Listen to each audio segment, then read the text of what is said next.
12 jours plus tard, je revenais, seul cette fois-ci, avec une idée en tête, pouvoir observer les animaux sauvages. Et quoi de mieux pour cela que d'utiliser une caméra automatique ? Durant mon ascension, j'ai eu la chance d'observer beaucoup d'espèces intéressantes, comme le chocar à bec jaune. Je vous mets quelques clichés que j'ai pu faire.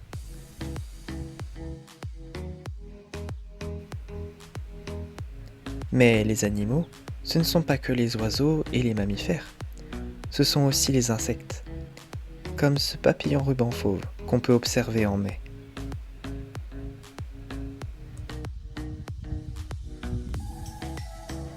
Les paysages montagnards sont d'une grande richesse et nous laissent souvent sans voix.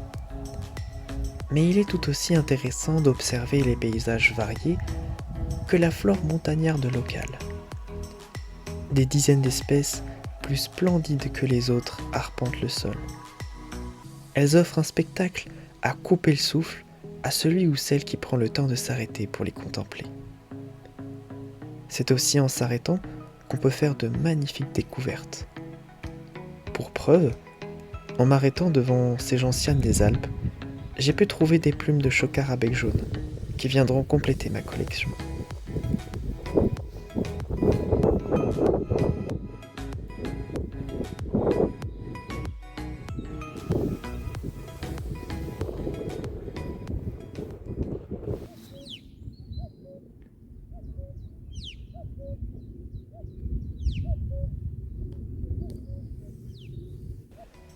Une fois revenu d'Afrique, le coucou gris s'installe dans les landes et dans les forêts clairsemées. C'est maintenant au tour d'un petit rapace de faire son apparition. Il fait du vol stationnaire, il est orangé tacheté de noir, et on le retrouve un peu partout en France. Il s'agit du faucon cresserelle. Puis, pendant mon repas, un petit assenteur mouchet est venu me dire bonjour.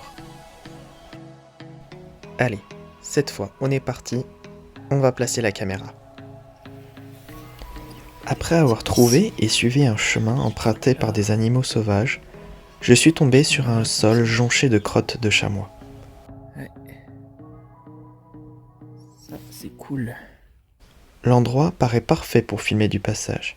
Il n'y a plus qu'à trouver un bon arbre. Cet arbre m'a l'air parfait. Il débouche sur une clairière et se rétrécit juste avant. Tous les animaux passeront par là, obligatoirement. C'est donc juste parfait. Mais il y a un hic. Changement de plan. L'arbre est trop gros.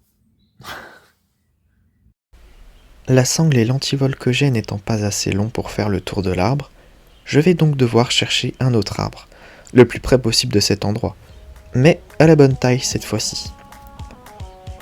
Et cette fois, j'ai le candidat adéquat. L'endroit est un petit peu plus ouvert, mais il me paraît vraiment bien tout de même.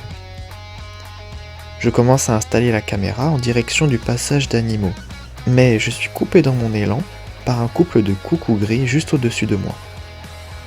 Je prends mon appareil pour tenter de les prendre en photo, mais en vain à cause des hauts épicéas.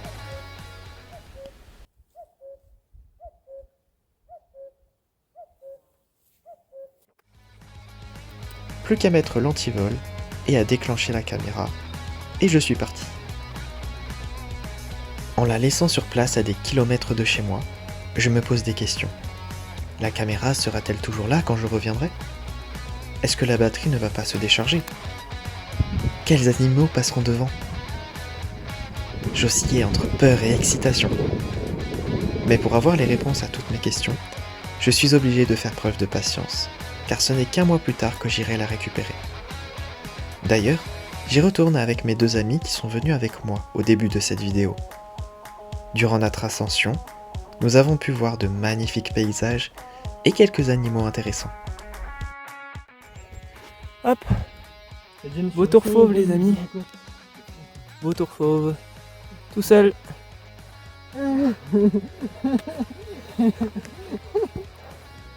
Un peu loin.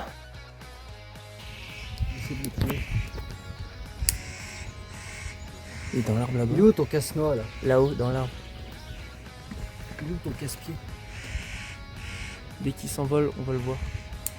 Ils sont deux, Ouais. Ils se répondent, ils doivent s'insulter, ça doit être drôle. On dirait des vibreurs de Le téléphone. téléphone un peu déréglés. Là, Qui a là, là-haut. Tu as vu ça bouge? Ah oui, je le vois. Je prends la clé. Je vais mettre ça pour ta mouche. Ça y est, enfin, on récupère la caméra. Elle n'a pas bougé, c'est déjà une bonne chose. Donc, allez, on va essayer de trouver la fameuse Kamatetra. Le Kamatetra.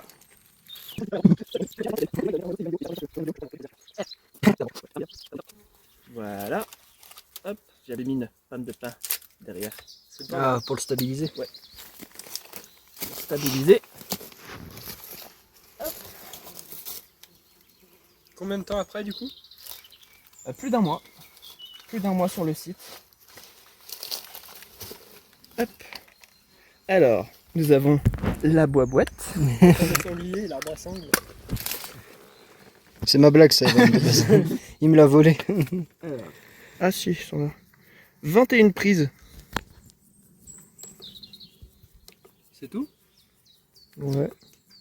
Dont moi au début. Donc on enlève 20 prises. Et la dernière qu'on vient de faire. Donc, Et la dernière Polaroid. 19. Ça Ah peut bah faire c'est énorme. cool.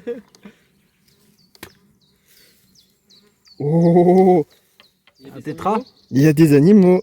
Ah. Oh oui, yes. Il y a quoi? Vous verrez. Ok. Ah, des chamois à mon avis. Des loups et quelques orques. Oh, trop bien.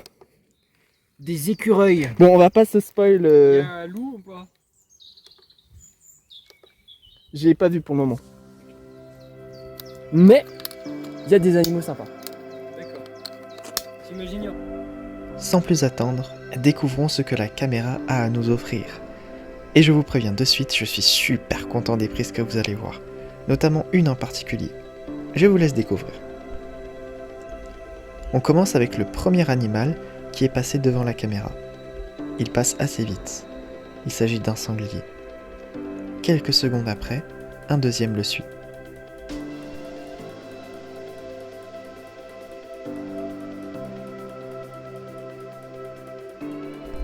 Puis, en fin de journée, c'est un brocard qui passe.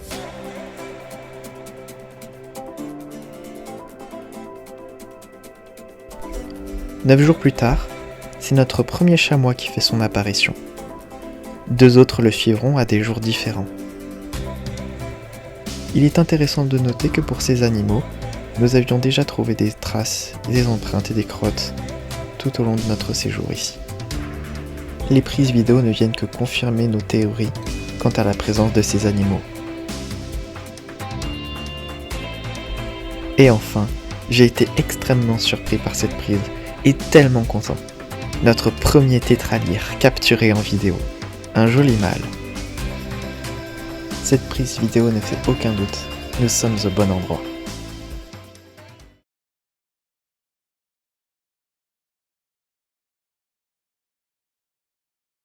On replace la caméra. J'ai mangé une pomme, me jugez pas. Waouh, regardez ça. Je suis un peu paumé. Zone de tranquillité du tétralyre. Il fait froid. J'arrive pas à retrouver la caméra des moutons. Pour au final tomber sur une belle surprise.